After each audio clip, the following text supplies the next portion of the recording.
Valak, a demonic creature, travels outside the abbey's walls and into the French countryside in the Nun to cause havoc. What will the chaos entail for the entire Conjuring universe? Spoilers for the Nun are forthcoming. Sisters Irene and Deborah discover what Valak is after as they look into the baffling destruction the demon has wrought. Valak has been looking for the eyes of Saint Lucy, the patron saint of the blind, a potent holy artifact, while possessing Irene's old friend Frenchie, so that no one can prevent her from obtaining the immense power of the eyes. Valak has been mercilessly murdering Lucy's offspring. It would be inconceivable if a demon had the power to do it. Irene and Deborah locate Frenchie, who has been working as a handyman at a school for only girls, where he has developed a close relationship with a young teacher named Kate and her daughter Sophie. When they get there, Valak has already begun to take over Frenchie fully, and has even brought an additional demon, an infernal goat, with him. Irene finally locates St. Lucy's eyes in the school chapel among all the commotion. Unfortunately, Frenchie barges in and almost pulls Irene's hands off the eyeballs. While being pursued by the possessed Frenchie, Sophie grabs her eyes and rushes in the direction of a bell tower. The bell tower collapses as a result of Sophie and Frenchie's cat and mouse game. In an effort to save Sophie, Irene and Deborah rush in. Fortunately, nobody is wounded when the tower tumbles, but Frenchie is still awake, and after Sophie, Irene weakens Frenchie by freezing him with the power of her eyes. In the end, he might die from it. This appears to be the case at first as Frenchie lies on the ground, but he later wakes up to take the eyeballs from Irene's hands, giving Valak the strength she's been longing for. She enlarges to an enormous size, towering over everyone, and her eyes turn yellow. When Irene and Deborah see that there is wine on the floor, Irene is reminded of the strength of faith. Earlier in the movie, while riding a train, Deborah confides in Irene that she is struggling with her faith and wonders what exactly qualifies communion wine as the blood of Christ. People utilize their sense of faith to consecrate the wine, which they then use to drown Valak in, according to Irene, who claims that faith is what causes people to believe. I simply hope that when the time comes, you can rediscover your faith. Irene is left a different lady when Valak is vanquished and her sinister heaviness over the school is lifted. Irene recalls a time with her mother and makes a connection to what she has learned about the offspring of Saint Lucy during the final battle with Valak. She concludes that she is probably a member of Lucy's family. It's something that, in the end, provides her the ability to defeat Valak this time and convinces her that she is meant to do so forever. Irene is anything but ecstatic with this discovery, though she still believes that Frenchie is still under Valak's control and that he is vulnerable to his influence. Irene senses that Frenchie still has a disturbing presence surrounding him, despite the black aura around the school dissipating. Irene is aware that although he leaves with Kate and Sophie, and perhaps begins a better life, it won't be long until Valak regains control over him. Like the previous Nun film, the Nun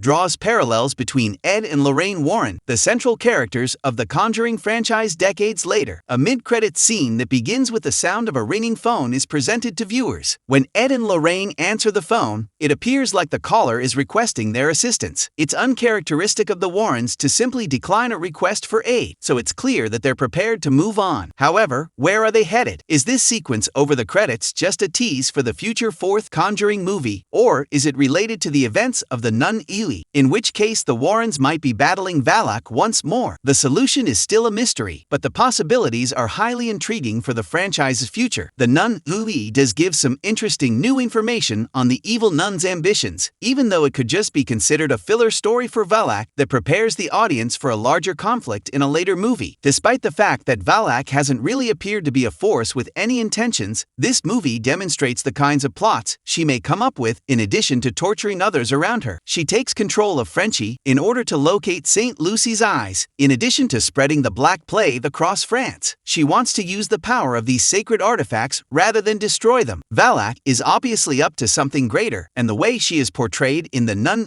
might give away the antagonist's devolving plotline in a later film. Valak doesn't appear to have been entirely vanquished by the film's conclusion, and she might play a significant role in the upcoming Conjuring film. Valak's appearance in the Nun is more than just a simple comeback. It offers her intriguing goals and planning skills that could have a significant impact on many future Conjuring series aspects. Whether religion is powerful enough to bring about miracles is one of the central questions that Irene and Deborah argue over. The church believes that that Irene achieved real-life miracles when she first fought Valak, and Deborah expresses this desire to Irene. However, sister, you worked a miracle there. The church requires one more. Deborah began to doubt the veracity of Jesus' miracles after the death of her mother, question the historical accuracy of the Bible, and lose her faith. As was already mentioned, Deborah has special reservations about transubstantiation, the notion that during communion, wine turns into Christ's blood. However, in the end, the sister's faith and the communion wine work together to defeat Valak. The movie shows how having a strong sense of faith can enable people to go above and beyond what they would typically consider to be possible, possibly even performing miracles. Irene and Deborah were able to overcome tremendous evil because of their steadfast faith, which allowed them to access a power that they ordinarily wouldn't see. When it happens, the revelation that Irene has a close relationship with Saint Lucy can appear a little rushed and ambiguous. Irene recalls a conversation she had with her mother about getting her eyes, and she begins to piece some things together as Valak's strength increases and she causes destruction. Irene is hinted to be another Saint Lucy descendant, though the movie never explicitly states this. There are subtle hints scattered throughout the movie that do lead to this conclusion, even though it feels a little too wonderful to be true. For instance, when Lucy loses her eyes in Irene's dream, Lucy resembles Irene somewhat, which may be a minor hint regarding their possible familial relationship. Additionally, there are certain conceptual links between Lucy and Irene. Christianity's interpretation of Lucy's life revolves around the fact that she frequently made midnight meal deliveries to those in need while donning a crown of candles or toting a lantern. Irene fits the description of a beacon of light in the darkness, because she is tasked with preserving the church's light in areas where Valak's influence has dimmed and perverted it. Given those thematic similarities, Irene's connections to Saint Lucy do make a bit more sense. It hasn't been revealed whether or if a second nun film is in the works, but the conclusion reveals where the plot is going. It appears that the Warrens and Valak are going to engage in another brawl based on the scene towards the middle of the credits, which makes sense. The Warrens performed an exorcism on Frenchie in a scene from the first movie, which caused Lorraine to be linked to Valak as seen in The Conjuring 2. Consequently, it is reasonable that the Warrens would eventually get involved, but will that be shown in the upcoming Conjuring mainstream installment or somewhere else? The Warrens don't just show up in Conjuring movies either. After all, the Warren family was the main subject of the third Annabelle movie, Annabelle Comes Home. Nothing prevents the Warrens from taking part in a future third Nun movie. Valak will undoubtedly make a comeback at some time, and it might be for a future Nun film. The events in the Nun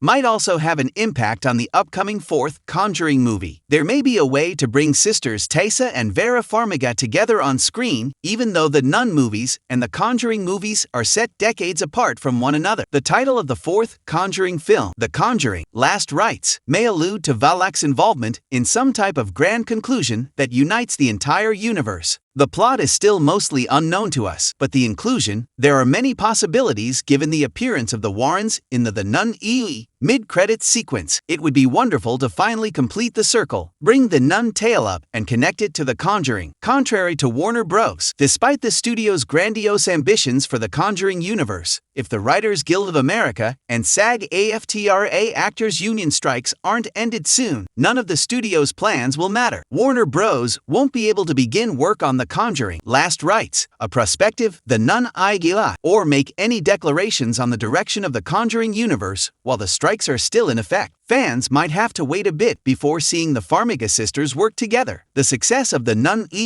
at the box office may also have an impact. The second Nun movie's box office success will probably determine whether a third one is made. Additionally, Bonnie Aarons, the actor who plays Valak, and Warner Bros. Are engaged in a legal dispute over just remuneration for the use of her likeness on items. The studio is dealing with challenges from several angles. As tensions continue to build between major studios, particularly Warner Bros., and writers and actors seeking a fair contract, there appears to be no end in sight to the WGA and SAG-AFTRA strikes. The tantalizing potential future of the Conjuring universe that the Nun teases will probably remain in limbo for at least a little while longer.